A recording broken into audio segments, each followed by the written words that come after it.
How has it been with the food adjustments? Are you doing okay with that? Yeah.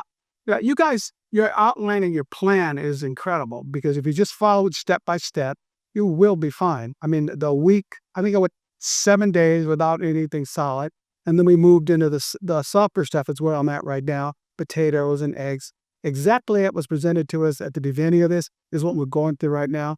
And every day you wake up, you get used to the way these feel. You get used to how the stitches feel. They begin to heal. You feel the pain dissipating day by day. It's still there as I got big stitches in my mouth and in the back, but that's nothing traumatic because you're going through a process that's better for you and your mind actually adapts to that.